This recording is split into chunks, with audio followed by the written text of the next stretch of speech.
Երկու օր առաջ մարտի 12-ին գերմանական բորսայում թողարկվել է $750 միլիոն Հայաստանի Հանրապետության պարտատոմս։ Հայաստանի Հանրապետությունը ըստ էության փորձում է ևս $750 միլիոն պարտքով փող վերցնի, եւ դա ընդամենը կեսն է այն գումարի, որ անհրաժեշտ է Հայաստանին 25 թվականի բյուջեն կատարելու համար։ Բյուջեով նախատեսվեցավ 600 միլիարդ դրամի դեֆիցիտ, որը ֆինանսավորվելու է պարտք վերցնելով։ Ներկա պահին պարտքի սպասարկումը մեր բյուջեի երրորդ ամենախոշոր հոդվածն է, զիջում է միայն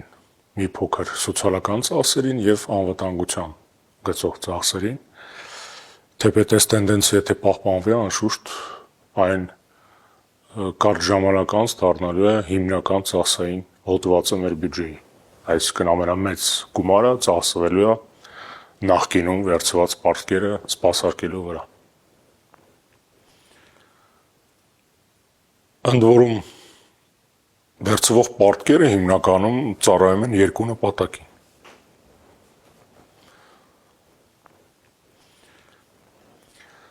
Մեկը իշխանավորների լափի ախորժակները սպասարկելու համար է, մյուսը քաղաքացիների տրամադրությունը մի փոքր բարձրացնելու, ոչ ավել։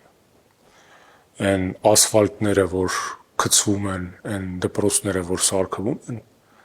դրանք միտված են ընդամենը մի փոքր տրամադրություն բարձրացնել։ Էական ազդեցություն տնտեսության վրա դրանք չունեն եւ ըստ էության մեր տնտեսությունը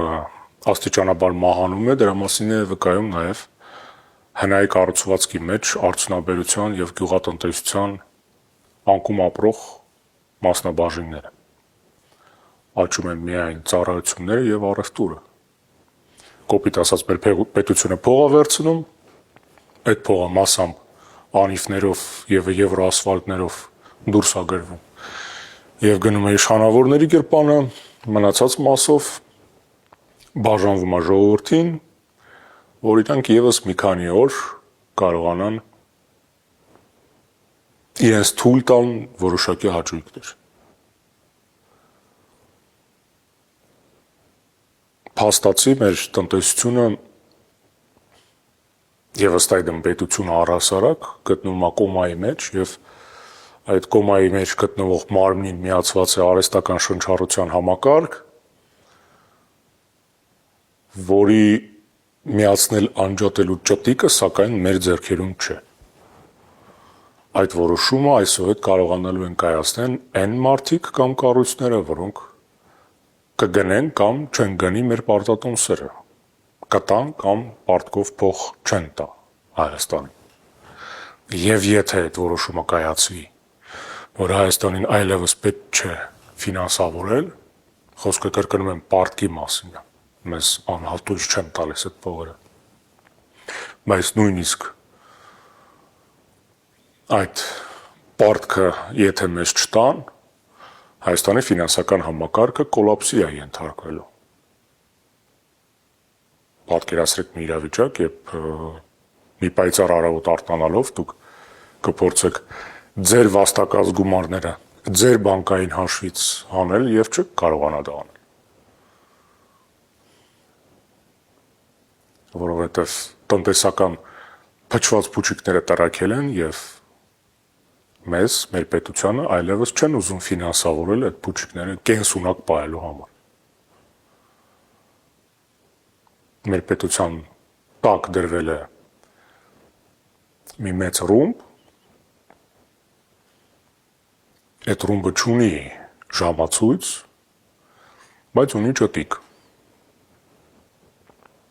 Եվ եթե այսօր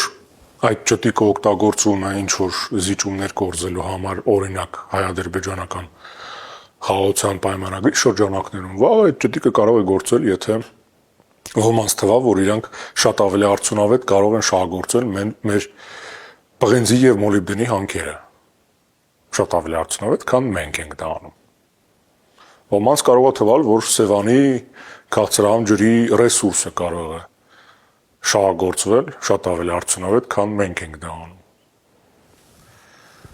Եվ եթե մենք հանկարծ հաշվի չառնենք այդ կարծիքները, մեզ ընդամենը կզրկեն պարկ վերցնելու հնարավորությունից։ Սա է իրականությունը։ Ինչպես օրենք, մեր քաղաքական դաշտը իր վերլուծաբաններով, փորձագետներով հանդերձ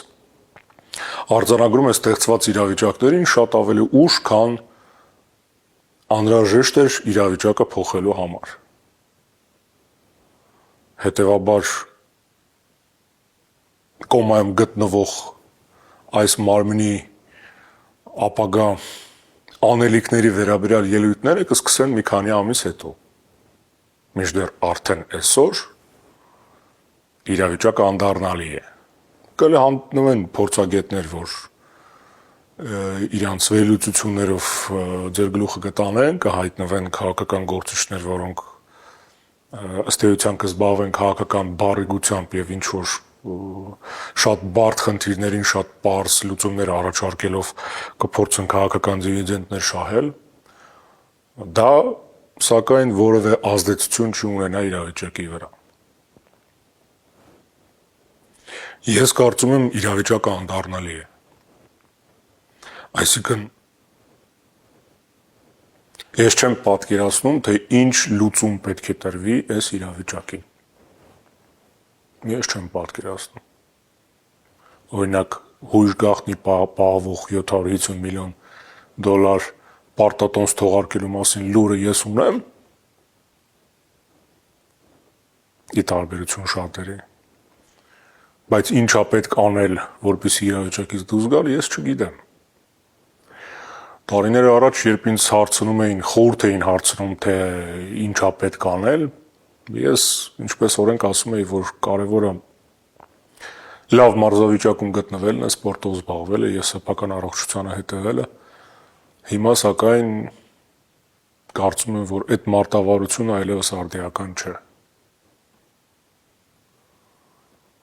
Ստեղծված իրավիճակում ՀՀ առանձին վերցրած բռնակիչը իր համար մի կարևոր հարցի պետքա պատասխանի եւ այդ պատասխանից ելնելով որոշումներ կայացնի։ Հարցը հետեւյալն է. շարունակել ես դու արդյոք ապրել Հայաստանում։ Գիտակցելով, որ այն կորուստները, որ մենք կրել ենք, անդառնալի են եւ ապագան շատ մշուշոտ մեղմ ասած։ Եթե կգտնվեն մարդիկ, ովքեր որ իմ նման այնուամենայնիվ որոշել են, որ իրանք մնալու են Հայաստանում եւ փորձելու են իրանց փայ հասած խաչը ինչքան հնարավոր է քաշեն, պետք է հասկանան, որ միակ միջոցը, որ հիմա իրեն կարող են ձեռնարկել, դա մի փոքր տնտեսություն ստեղծելն է, մասնավորապես գյուղատնտեսություն։ Վերջին մի քանի տարիների ընթացքում ես եւ իմ ընկերները եւ եղբայրները որոշակի ենթակառուցվածք ենք ստեղծել, որի արդյունքում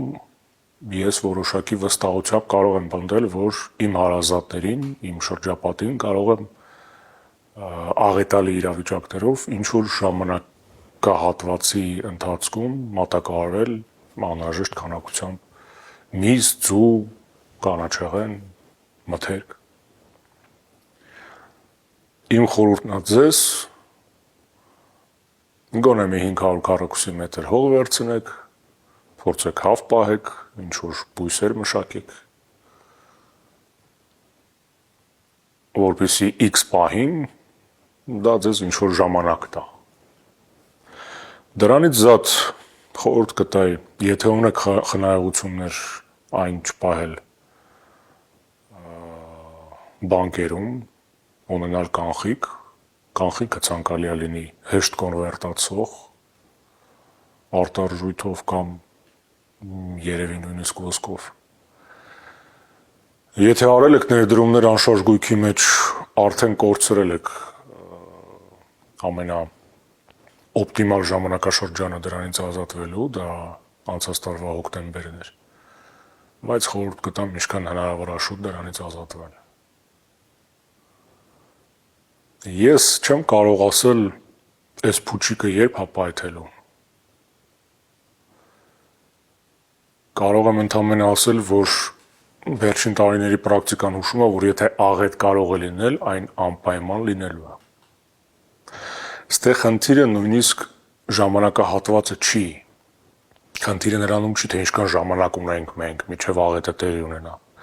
Խնդիրը նրանում է, որ մենք չենք որոշողը, թե երբ դա տեղի կունենա։ Այդ որոշում կայացնողը այն մարդիկ են, ովքեր Հայաստանին սնուցում են ֆինանսով, առանց որի Հայաստանը չի կարող ինքնուրույն այլևս գոյություն ունենալ։ Եվ այս իմ ուղերձը ըստ էության նրա մասին չէ, թե ինչ կարող ենք մենք անել, որպեսզի խուսափենք։ Ասում եմ անկեղծորեն, ես չեմ կարծում, որ կարող ենք։ Ես լուծումը չեմ տեսնում։ Ես ընդհանրապես ուզում եմ ձեզ խորհուրդ տամ ձեր գլխի ճարը տեսնեք։